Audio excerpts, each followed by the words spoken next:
Start कर रहा हूँ, ठीक है, और आपके हर एक एग्जाम के लिए बेस्ट होने वाले हैं। दोस्तों हमारे चैनल का नाम है सुपर फास्ट इंग्लिश एकेडमी। अब देखिए पहली क्वेश्चन की हम शुरुआत करते हैं।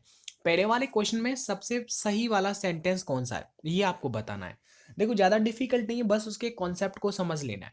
देखो इसमें चार में से जो सही है वो सी वाला ऑप्शन सही है।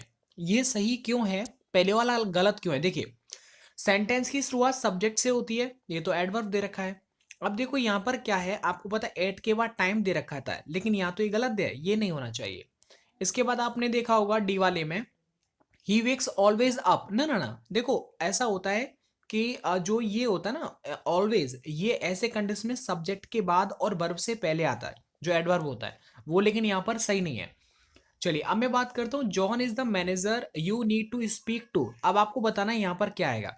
सबसे पहले समझना कि जॉन एक मैनेजर है और you need to speak to यानी तुमको उससे बात करने की जरूरत है, तुमको उससे बोलने की जरूरत है। किससे? मैनेजर से।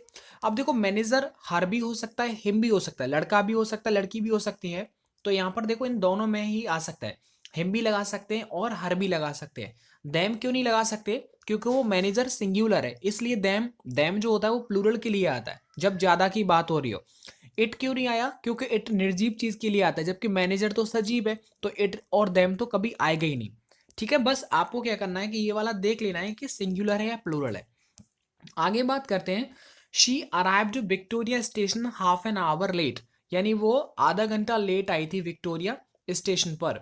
तो आप हमेशा ये याद रखना, ये काफी डिफिकल्ट नहीं है बट समझ लेना।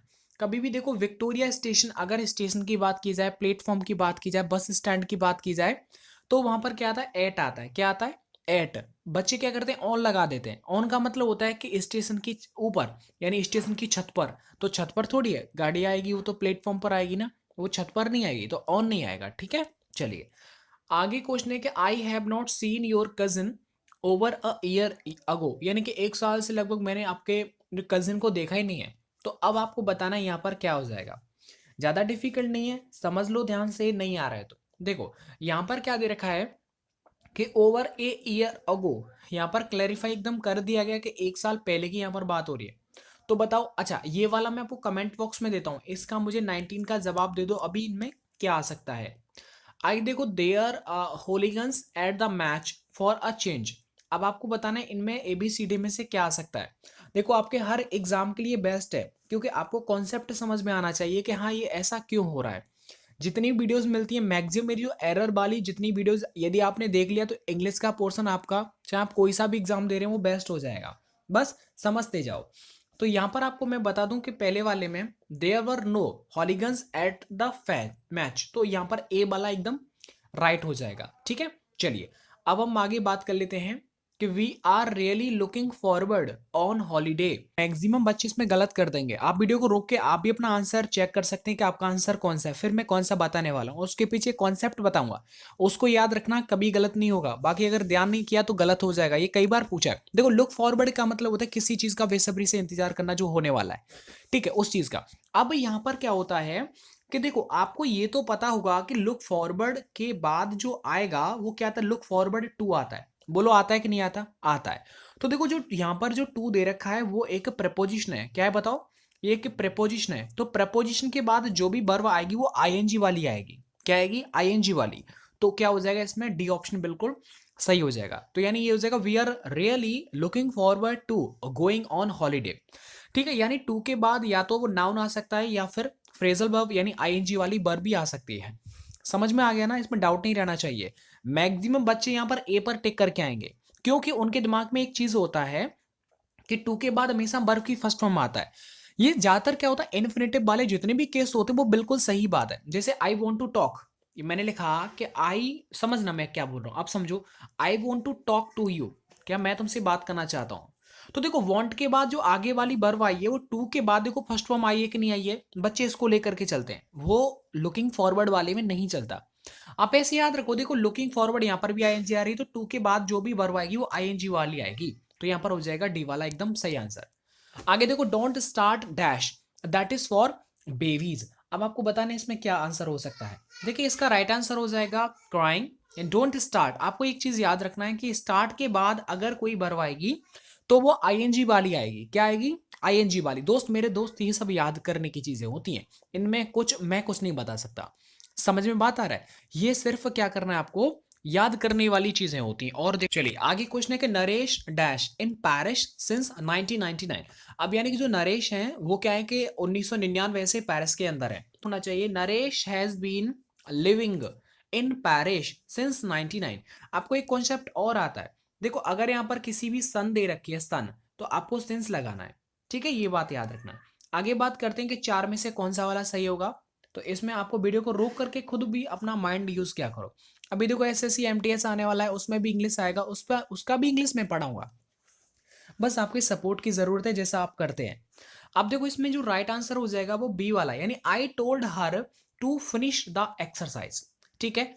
अब एक बात समझिएगा, ये क्या होता है, यानी कि देखो ये लिख रहा है आई टोल्ड हर व्हाट शी, ना ना ना, ऐसा नहीं होना चाहिए। यानी दूसरी वाली वर्ब को हम क्या डायरेक्टली अगर हम बात करें कि अच्छा जो सेंटेंस है वो बी वाला है।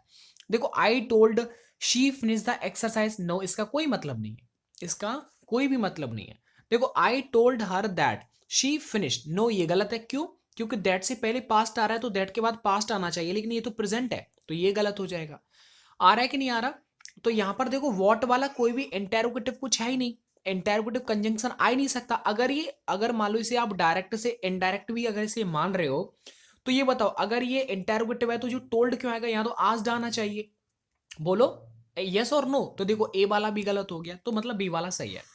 बात करते हैं she can not escape the fire there is dash time, हो जाएगा सी वाला, ये बिल्कुल सही है, यानी कि there is too little time, ठीक है, मच टाइम, ना ना, सी वाला एकदम एग्जैक्ट आंसर है। आगे बात करते हैं that can not be alert I dash. अब आपको बताना है इसमें क्या आ सकता है। देखो आई के साथ पहले तो देखो यहां पर देखो I have just seen him, that can not be alert, उसे अलर्ट नहीं किया जा सकता है, ठीक है। I have just seen him, मैंने अभी अभी उसे देखा है। तो देखो यहाँ पर ए वाला बिल्कुल सही आ जाएगा। सर ये क्यों नहीं आया बी वाला? क्योंकि देखो इजहारम के बाद आईएनजी आता है जो कि यहाँ पर नहीं दे रखा। अगर इसे आप पैसे भी मानते तो यहाँ पर बाई का होना जरूरी था, जो नहीं दे रखा है। जस्ट सी हिम ये नहीं आ सकता ना ना, मैं उसे अभी भी देखता हूं, ये तो प्रेजेंट की, ये तो रेगुलरिटी की बात हो जाएगी, जबकि रेगुलर की कोई बात नहीं हो रही है। आई एम जस्ट सीन ये गलत हो जाएगा, क्योंकि ये न तो पैसिव है और ना ही ये एक्टिव है। बात करते हैं, देखो I am really looking forward, अब ये तो मैंने आपको शायद समझा दिया है, मुझे ज्यादा दिमाग नहीं लगाना चाहिए। जल्दी बताओ इसमें क्या हो सकता है। लुकिंग फॉरवर्ड दिस एक्सरसाइज, हमको पता है लुकिंग फॉरवर्ड के बाद टू आता है, और टू एक प्रपोजिशन है, तो इसके बाद आईएनजी वाली फॉर्म आती है, यानी फिशिंग आती है, ठीक है। चलो, my friend asked me to go to cinema but I said that I dash the movie. अब आपको ये बताना है कि इसमें क्या हो सकता है। अच्छा है, देखो मैं आपको बताऊं, इसमें ना ये हो जाएगा हैड ऑलरेडी सीन। सर ऐसा क्यों हुआ, उससे ऊपर वाले क्यों नहीं हुए, उनमें क्या दिक्कत है? देखो उनमें ये दिक्कत है, आपको ये पता होना चाहिए कि यहाँ पर हेड के बाद यहाँ पर बर्फ का आना जरूरी है, लेकिन जो देखने की बात हो रही है ना सिनेमा वगैरह की, तो यहाँ पर पहला वाला तो गलत हो जाएगा। हेड के बाद थर्ड फॉर्म आती है, जबकि ये तो सेकंड फॉर्म है, ये भी गलत हो जाएगा। डी वाला गलत क्यों हो गया? क्योंकि आई ऑलरेडी सॉ, मैंने उस मूवी को देखा है ना, मैं ऑलरेडी उस मूवी को देख लिया है। चलो, मतलब my friend asked me to go to the cinema, मेरे फ्रेंड ने मुझसे पूछा कि भाई सिनेमा चलो, बट आई सेड, लेकिन मैंने कह दिया भाई मैंने पहले से वो मूवी देख ली है। तो पहले से अगर देख ली तो हेड यहाँ पर सी वाला आएगा, क्योंकि हेड के साथ थर्ड फॉर्म आता है, इसलिए यहाँ पर सी वाला राइट है। बात करते हैं, he arrived dash Heathrow airport on Friday morning. तो मैंने आपको बताया था सिंपली, यहां पर अगर कोई एयरपोर्ट की बात, स्टेशन की बात, बस स्टैंड की बात, तो वहां पर क्या आता है, एट आता है। कोई प्रॉब्लम नहीं होना चाहिए आपको। आगे बात करते हैं, he is looking forward that film, यानी वो बहुत बेसब्री से इंतजार कर रहा है उस फिल्म का।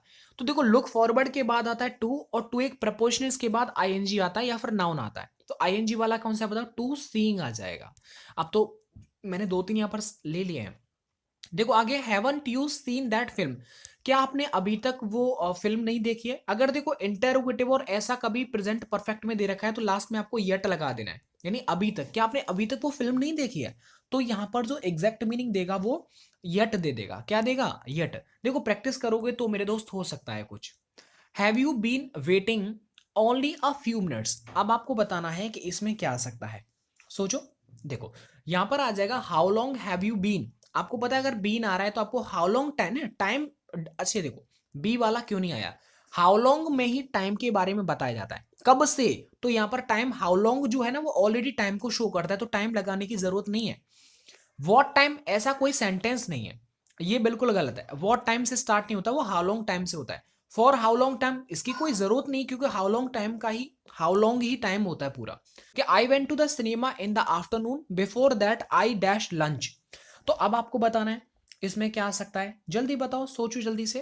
तो इसमें डी बी वाला आंसर बिल्कुल सही है, had already had. I went to the cinema in the afternoon, मैं दोपहर में सिनेमा गया।